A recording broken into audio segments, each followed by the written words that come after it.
Hello and welcome to And Did Those Feet, the podcast that celebrates the great post-war years of English football from 1945 to 1970. And I'm joined as ever by Carl Hemsley. Hello, Carl. Hi, Peter. And Carl, we're going to talk today about the double of the FA Cup and the League Championship, and how Yes. it came to be won by Tottenham in 1960-61. So let me first of all have a moment of full disclosure that I'm a Spurs fan and I started supporting Spurs in the late 60s.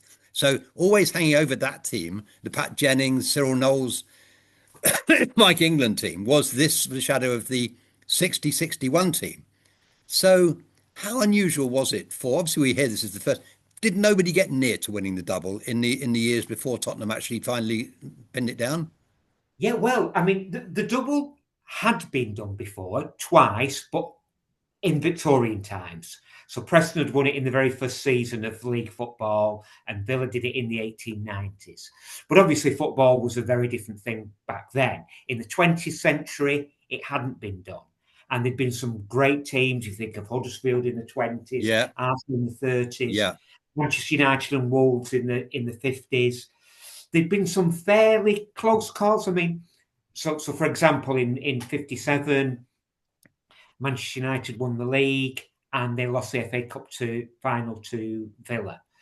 But I think there was a feeling that it was just a step too far for clubs to do both. It was such a huge challenge. And the nearest analogy I can think of it in sport was something that actually had been achieved a few years earlier, which was the first 4 minute mile. No, I agree. I agree. Yes. It had got that similar sort of feel. And I think people, it certainly was the ultimate achievement in club football in England at that time. It was regarded as that great barrier.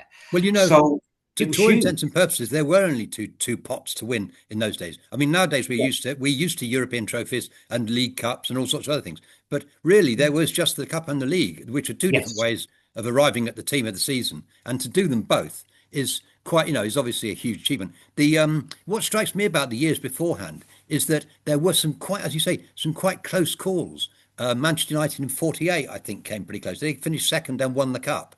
Yes. And that combination of winning the cup and finishing second in the league is not that uncommon. For example, I think West Brom do the same in '54, don't they? I think they Yes. win the cup second in the league, second to Wolves. I think Wolves do the same in 1960. Correct. I think they win the cup against Blackburn in the final. Is it 3-0 and second in the league to Burnley? To So Burnley. it Yes. seems to me, if you look at that sort of that sort of preamble towards to Spurs winning, is that the conclusion to be drawn from it, I think, is that somebody was going to do it soon. It was possible. Nobody Yeah. had done it yet, but it did look possible. After all, Manchester United in '57, they come so close, don't they? Because they win the league by a street. This is the Busby Babes.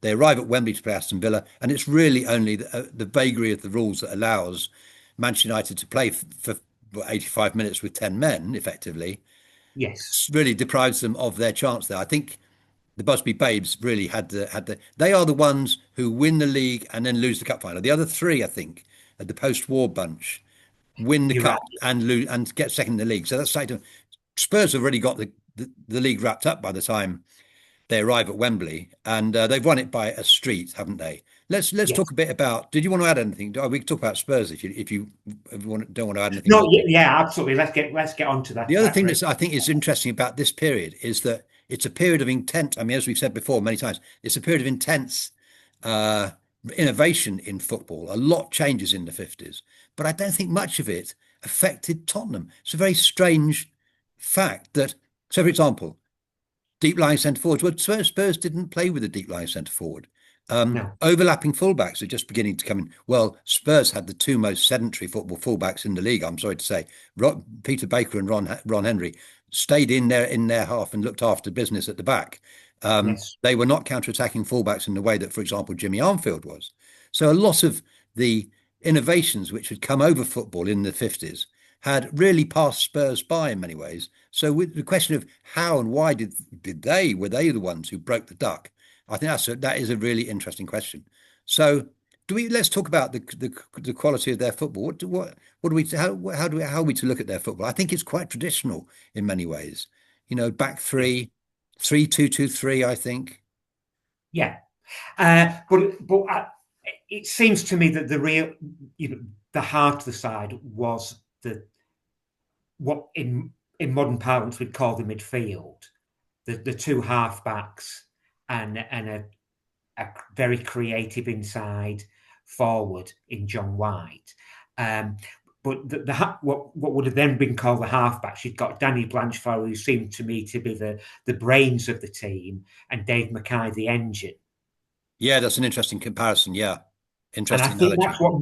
that's what made the team tick. So Blanchflower was all. I think he had his 35th birthday during that season, so he was much closer to the end of his career than the beginning. Um, but he was clearly a great player and a great footballing brain. Uh, Mackay, I think, has to be regarded as one of the greatest all-round midfielders that the UK's ever produced. Frankly, I mean, he, he provided the legs that Blanchard probably didn't have at that stage of his career. Probably never had to the degree that Mackay did. But Mackay, as well as being a phenomenal athlete, cover every inch of the pitch type of player, was also technically an excellent player as well. And then you had White inside forward, who was a wonderful creative player with a bit of an eye for goal as well. One of the things that hangs over this Spurs team, so I agree with you. I think that's a pretty good summary of what we've got here. Bill Brown in goal, the Scottish international goalkeeper, two fullbacks in Henry and Baker, who, as I say, are pretty sedentary. They're stay-at-home fullbacks. A centre half in Maurice Norman, who Maurice Norman a little bit unlucky in his timing. He gets injured. He's got every chance of figuring 1966 World Cup. He's an Yeah. England player. He gets injured crucially in a year before 66. He's an England international, and he really had every chance of figuring there. He was replaced by Jack Charlton, of course. So Mm. he's really the heart of the matter. And in fact, it is said now that, I mean, I read recently that nobody has won the league apart from Chelsea, playing three at the back. This was in reference to the present Manchester United, by the way. Um, Right. but Yeah. with playing and since Everton in 1963, well, certainly I would say that Tottenham in 1961. I mean, there's no doubt in my mind they win the league they win the double playing three at the back. Maurice Norman flanked by two fullbacks, and Yes. ahead of them then Dave Mackay on defensive duty in midfield. So you've really got a kind of almost a defensive diamond there, and then Danny Blanchflower and John White as the creative midfield, as you say. Two wingers in Cliff Jones and Terry Dyson. So we're talking here at the same time that Alf Ramsey is thinking through whether he really wants to have wingers in the team at all, or to work out what their sort of function is. Spurs Mm. go with conventional wingers, two conventional wingers, Absolutely. um, and and then up front two powerful centre forwards, Bobby Smith, the England player, and Les Allen, who's there to he's quite a prolific goal scorer actually in this season. He gets 23 goals over the course of the season. Bobby Smith gets 28. Les Allen gets 23. They get over 50 goals between them, and Yeah. I think that sort of speaks to the fact that this was a very attacking team. And one of the things that strikes me when you look at the old matches and actually read the testimonials from that period, is that they were quick and everything they did was quick. They're quick in the tackle. They're quick on the counter attack. They're quick in transition. They're quick through midfield. They're quick in the box. Mm. Their dribbling is quick, and there's a kind of spirit or an atmosphere of doing things fast in this team, which is difficult. I think is almost irresistible. But of course, the fact that they've got these creative players. I mean, some of the passing movements through midfield are really quite penetrative, and I think this reminds us of in a way a kind of shadow, not in a negative sense, that hangs over this Tottenham team, and that is they are really not. I don't think responding to anything that's happening in football in the 1950s. They're responding to their own 1950s predecessors, namely the push and run side from 1950-51. There's the push and run side that won the league in 50-51 and also did everything quickly. In fact, it was part of their mantra was that passes had to be short and sharp. And I think this Tottenham side, you can see the shadow of the 50-51 side hanging over this side and informing them and driving them to their sort of very rapid sort of play. Does that make sense? I think it does. I think it does. I mean, when you talk about how rapid they are, I mean, you think of you talk about the wingers, and by all accounts, Cliff Jones was a really exceptional winger. He played. He usually played right wing, didn't he? In the double winning season, and later on he moved to the left. Very very versatile. And I have heard people who can remember him comparing him in some ways with Thierry Henry as somebody who was playing wide, exceptionally quick, but with a real eye for goal. No, I think that's fair enough, and that's exactly he's a penetrative. I mean, one of the things about Cliff Jones that strikes me watching the games again on YouTube is the fact that he's a penetrative winger who doesn't mind really attacking down the sides of the pit, down through the middle of the pitch. So he'll obviously uh, be on duty for left wing and right wing.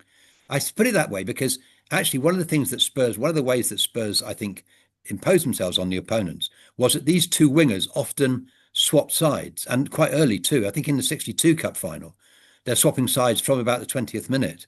And Right. it's one of their ways of keeping the opposition guessing, if you like. And so, Yeah. watching Jones dribble through the middle of the field and that's on a sort of transition. Again, you get this very fast transitions by Spurs, or a snap tackle comes in, and and the ball is with Jones, and he's racing through the midfield, and four or five touches, and and the ball is really threatening the opposition goal. So that's a side of Jones which is actually a development on 50-51 team, the Spurs team that won the league. So let's just quickly reflect on that team. So they're promoted from the second division in 49-50.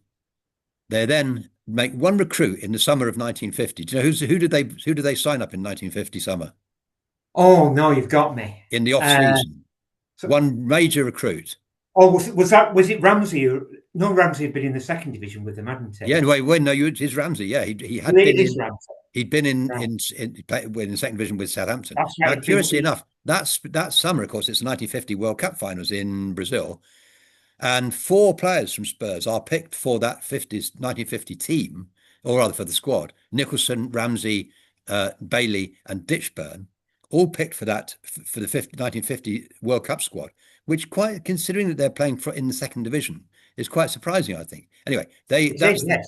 that is the Spurs team so they come into the first division and, of course, famously run away with it with playing this push and run style, this so-called, push and run, where essentially their ball is moved around fast, but dribbling, no, they didn't do that. They was against dribbling. Yeah. They were in The favour of ball it moves was faster than the short, man. sharp passing. Sorry, say again. The ball moves faster than the man. Exactly that. Yes, exactly. And so the 50s team. So I think you can see shades of the 50s team. Of course, bear in mind that right half of the 50s team, for the 1950-51 team, was Bill Nicholson. And Bill Nicholson is he's right behind you there in a black shirt, uh, Yes. looking over you. And he is the common ground between the two. But so I think the 60-61 team is a development on 50-51. But but better. I mean, it's an improved version, if you like. Yes. Yeah, I think that's a good way of putting it.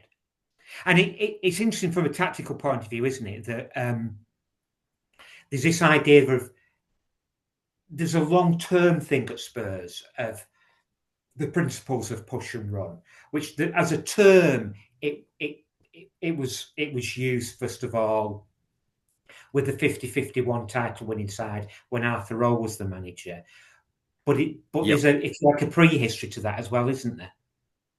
Well, it goes back a long way, doesn't it, to somebody called Peter McWilliam, who's essentially starts a dynasty at Spurs from before the war, and he has a lot of people who playing for him who go on to become quite distinguished, football managers and so forth. I mean, Arthur Rowe is one who really dreams up push and run, is really responsible for push and run. But Yeah. also Vic Buckingham is another. I mean, Arthur Rowe wins the second division and the first division in successive seasons. Vic Buckingham goes from Spurs to West Bromway, becomes manager, and he takes West Brom in 54 to second in the league and the cup final, goes on to manage Barcelona and Ajax of Amsterdam, gives Johan Cruyff his first taste of first team football. And now, of course, in this present iteration of the Spurs, we've got, Bill Nicholson and Alf Ramsey, who are going to go on to, and of course, it's a later date, Terry Venables and others who are also, important figures in Alan Mullery is another manager, Mike England, lots of players from Spurs go on to become managers. But yeah, this notion of, I think a lot of clubs like to fancy themselves as thinking that their club is is the home of the School of Football or the School of Science or whatever. Yeah. We don't want to cast aspersions, but a lot of people like to think this. But I think Spurs have got more right than most. Spurs fans perhaps have got more right than most to call for that kind of performance from their team. Short passing game, quick movement, especially perhaps movement off the ball. And if you're not in position, if you're not in possession, get in position, as Bill Nicholson used to say. Yes. Well, I mean, I like a lot of people who are interested in sort of the history of football and tactics. I mean, somebody I look up to enormously is Jonathan Wilson, and he talks very eloquently about a line that goes from Peter McWilliam, through to Pep Guardiola. Yeah. Via people like Vic Buckingham and so on, and he's very clear that that was Spurs. That really does come very much from Spurs. Yes. The influence of McWilliam on Arthur Howe, Bill Nicholson, and Vic Buckingham. Yes. I mean, not Ramsey, close enough. Ramsey doesn't really, you don't say of Ramsey that it's a quick passing team or so forth, because that's not really what Ramsey left us with. But I think what Ramsey did have, I mean, he was essential to Spurs in 50-51, and in the few seasons after that, he was central to them. He was known as the general, and he was Arthur Rowe. Really, he was the last piece of the jigsaw as far as Arthur Rowe was concerned when he acquired him. Just bear in mind, he was a right back in the second division. I mean, he's given elevated right up in these cases. So there is that very strong. I mean, I don't know how much the players were aware of it, or how much how much it would have affected them. Although, of course, Bill Nicholson would have constantly reminded, no doubt, the players that 10 years ago they came out of the second division and won the first division. And therefore all sorts of miracles are possible, including the double. So to think the unthinkable perhaps is something that Bill Nicholson was able to do because of his experience.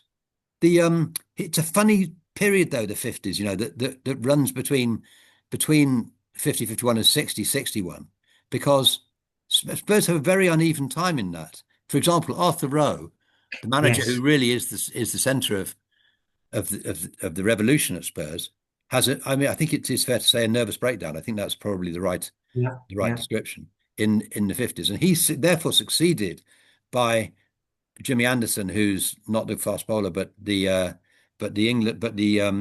actually really just a sort of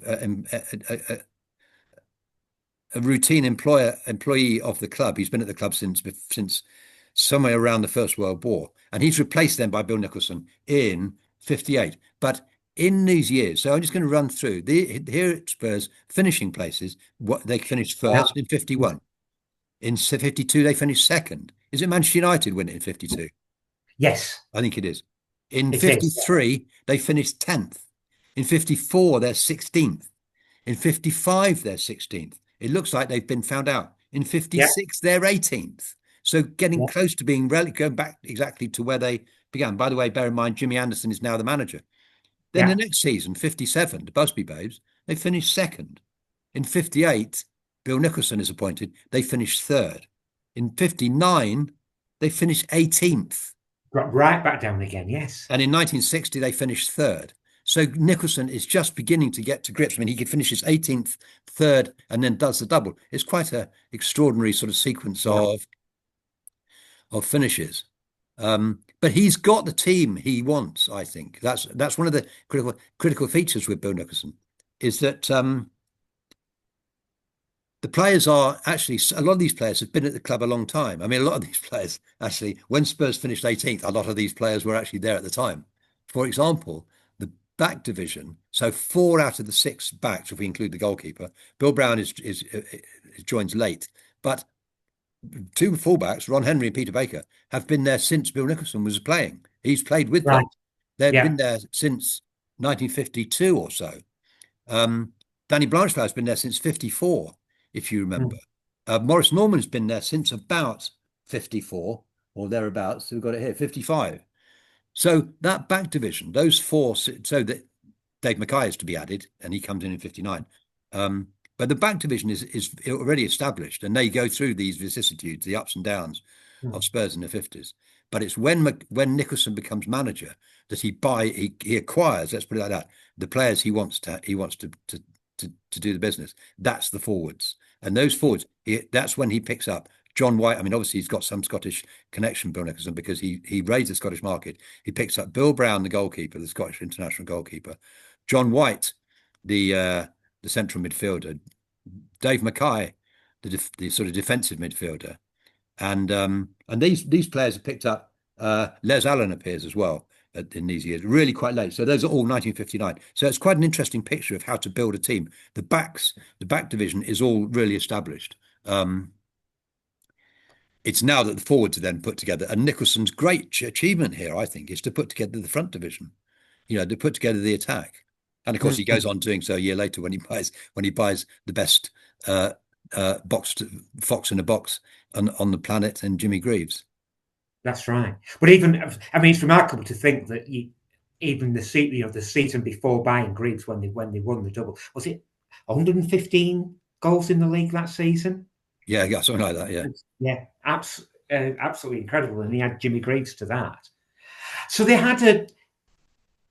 really got off to a flying start, didn't they, in the double winning side in the they did. league? Yeah, they did. As the first 11 games they won. First 11, yes, and I think 15 of the first 16, yes. Yeah. The exception being a draw. And so when looking at them aside winning the double, I mean, maybe that was the key thing, that you have a great side that gets off to a flying start. And is it fair to say that that meant that when the cup came round in the new year, the league wasn't over, but they were in such a strong position that maybe they could concentrate on the cup? Well, after the Because first it was often a bit in the league because they'd had such a good start. after the new year, I think I'm right in saying Spurs average a point a game. So their form actually tails off in the league quite quite significantly, doesn't it? I mean, a Yeah. point a game is not going to win you anything, really. It's going to win you Mm. mid-table mediocrity. So in the league, they are actually fair. And bear in mind that the following season, when they've got Jimmy Greaves, you might expect them to actually outperform their appearance this year in 60-61. But in fact, they don't. I mean, they finished third, and so the league form is a problem. But I think the focus is obviously on the cup, and um, and in that, evidently, they do the needful and produce 5 victories. So it's no, I think you're right. I think that it's the beginning. It's the first half of the season that really makes a difference, and makes one of the curious things about this season, though, is how stable the team is. The team, I mean, we're a Yes. bit used to this Yeah. in when we talk about 60s teams because we can run off, recite fairly easily the 11 names that make up the team. And we've done that with Spurs. But they're really, and I've got here a list of who of. So one of the reasons I think one of the reasons they win the the double is because of this stability. Allen plays 42. So playing every game in the league. Allen, Blanchflower, Henry, and White. So the 4 out of the 11 play every game. Playing Amazing. 41 games, that is missing one game only. Brown, the goalkeeper, Baker, the Yeah. fullback, Norman, the centre back. So you've got 7 players who between them miss 3 matches in the entire season. There's Mm. 4 on 42 and 3 on 41. And then there's Dyson, the winger, on 40 and Mackay on 37 and Smith on 36 and Jones on 29. And that's really the team that's good, that's sitting there behind you. And Yeah. there, as you can see, I mean, the average sort of attendance or the average performance is something like 38, 39 games in the season. And that's how Yeah. So what stable that team was. if you look at the 11 that won the cup final, Yeah. there's only one other player who got into double figures in in the league. Is that Medwin, Yes, yes. the He was fullback? the only other. I think he played 14 games in the league, Yeah, something like that. yeah, And you can actually see that in the fact that Jones had a few games that's right. than the other Yeah, regulars. So that was the wing group. Other than that, nobody got into double figures in the league. So it essentially was kind of like 12 players yes, yes, really winning a yes. double pretty I much. mean, I don't know what that says about football in those days. Obviously, there's a kind of prejudice here. You pick the team, you're looking for stability. It suggests to me that challenges were not. I mean, players don't get as injured. I mean, look, they do get injured. Dave Mackay broke his leg twice, Mm. but you can't have that level of stability unless you've got players avoiding injuries, and that suggests Yes. quite perhaps a softer game in some ways. I'm just guessing Well, here. I wonder. I think I mean, I may wonder what. maybe the very serious injuries, the broken legs, happened more, and Tottenham were lucky in that particular season, Yeah, not subsequently, but were lucky in that season in not getting that really bad injury to anybody. But the sort of tweaks and hamstring pulls and whatever that keep players out of modern football didn't seem to happen as much back then. I mean, modern footballers sometimes strike me as being, a little bit like Formula One racing cars. yeah, They are undoubtedly incredibly fit, yeah, and yet because they're on the edge all the time, yeah, that yeah. they keep on, they get a lot more tweaks maybe than the players 60 odd years ago. I think you're Uh, right. I think that certainly in Tottenham's days, the idea, or indeed in the 50s and 60s, the idea of the ACL was really unheard of. And as for metatarsals, well, these were just they've these not were been for the birds. They invented. were. So Yeah. one of the things that struck me is in researching this was how many different ways Tottenham have of scoring goals. There's all kinds of interesting, like for example, Dave Mackay's long throw is used actually. It's quite early on. We're now in a period where the long Right. throw is Yeah. Yeah. is exalted, and we're back with it. But Dave Mackay, that was one of his methods of getting the ball into the box.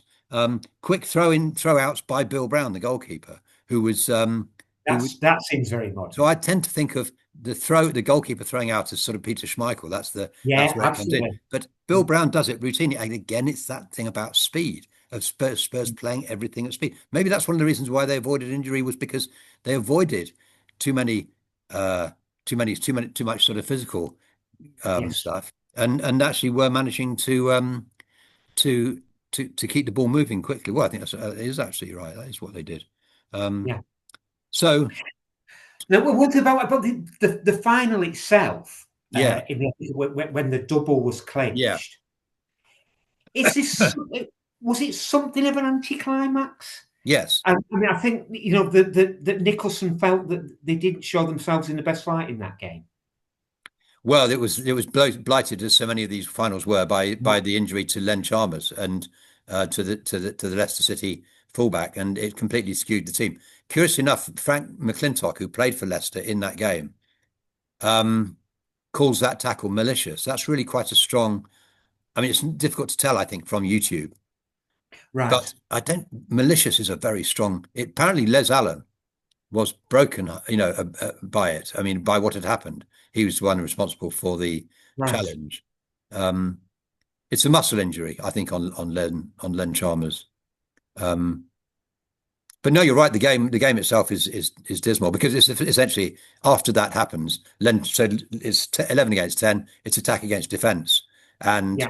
McClintock says, he looks at it from the Leicester point of view. He says in his autobiography that I mean, Spurs score on the 70th minute or so thereabouts, don't they? They gradually wore Leicester down, and Yes. but I was a bit of a no contest. Bill Nicholson was upset. He said because Spurs had played poorly by comparison to what they could do. And of course, this was the game of the season. It's the one game of the season which is on TV, or Yeah. one of a small number. Mm. You want to perform in these circumstances, and Spurs unfortunately didn't.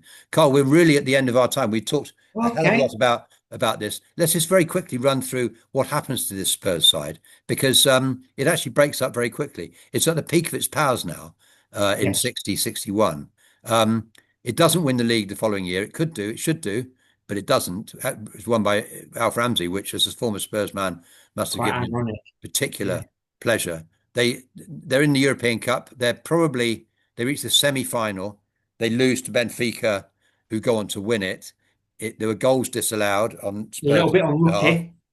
Sorry, say again. Little bit unlucky. Yes, I think In that's that, probably right. yeah. Who knows whether the offsides that were given were true, but uh, we there was a long history in the 60s and 70s of English teams being stuffed by European officials.